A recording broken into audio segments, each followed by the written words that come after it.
बादल फटा वर्षा परे भयंकर बन्या एवं भूस्खलन जोगु 19 जनकर मृत्यु होईछि। तेबे प्रकृतिर एही तांडवरे 19 जनकर जीवन जाइथिबा बेले अनेक निखोज थिबा सूचना मिलिछि, जहाँकि इंडोनेशियार सुमात्रा द्वीपरे घटिछि एभली भयंकर बन्या।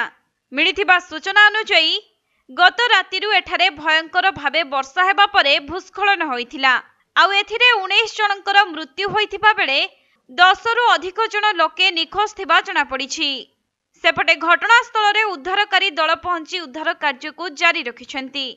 किछि लोकंकु सुरक्षित भावे माटी तळु उद्धार करी सेमानंकु हॉस्पिटल रे भर्ती करा जाइछि।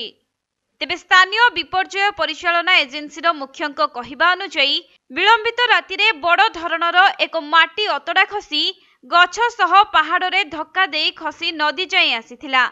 एहापरे पश्चिम सुमात्रा प्रदेशर अनेक जिल्ला रे पहाड़िया अंचल रे बन्या परिस्थिति सृष्टि होइथिला, जहा द्वारा आखपाख लोकंक मध्यरे हाहाकार देखिबाकु मिलिछि।